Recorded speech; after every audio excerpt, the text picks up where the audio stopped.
हरिओम। प्रणाम मित्रों। भगवत गीता जी के 10वें अध्याय का चिंतन हम कर रहे हैं। विभूति योग। विभूति माने भगवान का ऐश्वर्य, विशेष अस्तित्व, और योग माने उनसे जुड़ना, उस ऐश्वर्य को जानकर पहचान कर उनसे जुड़ने का प्रयत्न करना। इसमें जो इस बारे में जो सलाह दी है भगवान ने, वह विभूति योग है। भगवान ने तो पहले ही स्पष्ट कर दिया कि संपूर्ण सृष्टि का आरंभ, मध्य और अंत वे ही हैं।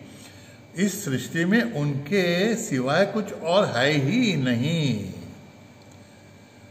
फिर भी अर्जुन पूछते हैं कि भगवान आप आपकी विभूतियों का वर्णन कीजिए, आपके विशेष रूपों का वर्णन कीजिए, ताकि हम आपको पहचान सकें और आपका चिंतन उन रूपों में करने के लिए हमको सुविधा हो, सुलभता हो। तो भगवान ने पहले श्लोक में कहा, अहम आत्मा गुणाकेश सर्वभूताशय स्थित।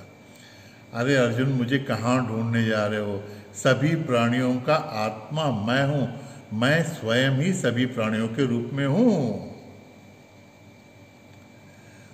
लेकिन और थोड़ा सुलभ करने के लिए भगवान और वर्णन करते हैं उनकी विभूतियां का। देखें कुछ विभूतियां उसमें की।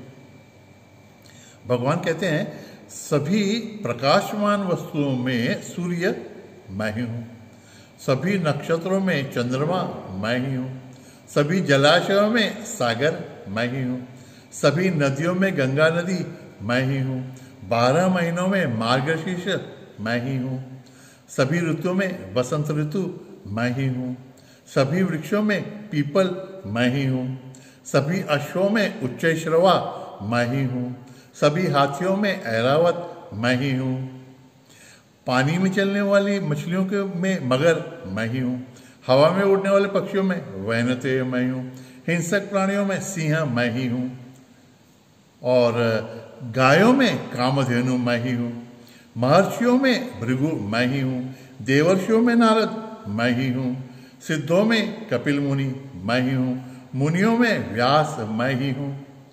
कितना वर्णन करते हैं भगवान। भगवान कहते हैं और थोड़ा निगेटिव जहाँ भी दिखते वो भी मैं हूँ। सर्वहरण करने वाला मृत्यु मैं ही हूँ। अरे सबसे बड़ा छल जो है द्यूत, वो भी मैं ही हूँ। भगवान कहते हैं, कहाँ कहाँ ढूंढोगे मुझे? शब्दों में ओंकार मैं ही हूँ और सभी अक्षरों में अकार मैं हूँ। भगवान कहते हैं, अरे सभी प्राणियों में चेतना मैं ही हूँ और सभी इंद्रियों में मन मैं हूँ, सभी शस्त्रधारियों में राम मैं हूँ। और अभी तो भगवान कहते हैं, अरे अर्जुन, सभी पांडवों में धनंजय मैं हूं। कितना अच्छा वर्णन। इस प्रकार से 22 श्लोकों में 75 विभूतियां बता देते हैं भगवान और बोलते हैं, भगवान मैं क्या कितना कितना वर्णन करूं? अर्जुन, तुम ये जान लो कि ये संपूर्ण सृष्टि जो है मेरे एक अंश से बनी हुई है। सिर्फ एक अंश मात्र से इतना मेरा ऐश्वर्य है। और मैं क्या वर्णन करूं? जहां जहां पे विभूति माने ऐश्वर्य हो, श्रीमत माने तेज हो, ऊर्जित जहां पे शक्ति हो, वह मेरा ही अस्तित्व है, मेरा ही स्थान है, मेरा ही प्रकटन है, ऐसा तुम जानो। ऐसा भगवान 41वें और 42वें श्लोक में 10वें अध्याय में कहते हैं। हमको इससे यही एक जान लेना है कि भगवान सब जगह समान रूप से स्थित हैं। जैसे कि सूर्य प्रकाश सभी जगह समान रूप से पतित तो होता है, पड़ता तो है ही है, लेकिन पत्थर पे से उसका परावर्तन, उसकी किरणों का परावर्तन ठीक से नहीं होता है तो किरणें बिखर जाती हैं। लेकिन जब सूर्य का प्रकाश किरणें दर्पण पर पड़ती हैं तो उनका परावर्तन इतनी सुंदर तरीके से होता है कि वह दर्पण भी चमकता है। उसी प्रकार भगवान तो सब जगह हैं, सब में समान रूप से हैं, लेकिन जो अंतःकरण शुद्ध, शांत और निर्मल हो गया है ना, उसमें से वो भगवान की आभा पूर्ण रूप से प्रकट होने लगती है। इसलिए जहाँ जहाँ हम कुछ उत्कृष्ट, अभिनव अद्भुत देखें तो समझ जाएं कि उस व्यक्ति में, उस समूह में भगवान का प्रकटन बहुत ही अच्छी तरह से हो रहा है। विभूति युग में यही हमको सीखना है। भगवान सब जगह समान रूप से हैं, लेकिन कहीं पे अगर विशेषता कुछ दिख रही है तो विशेषता, ये वाक्य महत्व का है, विशेषता उस व्यक्ति की, वस्तु की या समूह की नहीं है, परिस्थिति की नहीं है।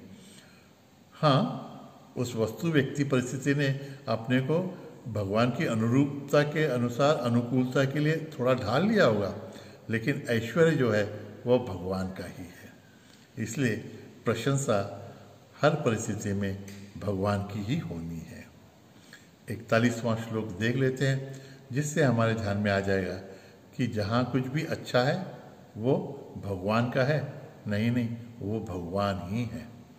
यद यद, भगवान कहते हैं, यद यद विभूति मत सत्वम श्रीमत ऊर्जितम एव वा तत्तत् एवावगच्छत्वम मम तेजोंश संभवम। यद यद विभूतिमत सत्वम, सत्वम माने अस्तित्व, विभूतिमत किसी भी अस्तित्व में अगर ऐश्वर्य दिखता है, श्रीमत तेज है, और ऊर्जितम एवं शक्तिशाली वो वस्तु दिख रही है, तो तत्तत् एवावगच्छ, एव अवगच्छत्वम, अवगच्छ में समझ लो, जान लो तुम कि वो वस्तु मम तेजोंश संभवम, मेरे ही तेज से प्रकाशित हो रही है, उसमें मेरा अस्तित्व बहुत ही प्रकर्षता से अभिव्यक्त हो रहा है। भगवान को इस तरह से जानकर हम उसका आराधन करने का प्रयत्न करें, हर स्थिति में, हर व्यक्ति में, हर वस्तु में। हरि ओम तत्सत। नारायण नारायण नारायण।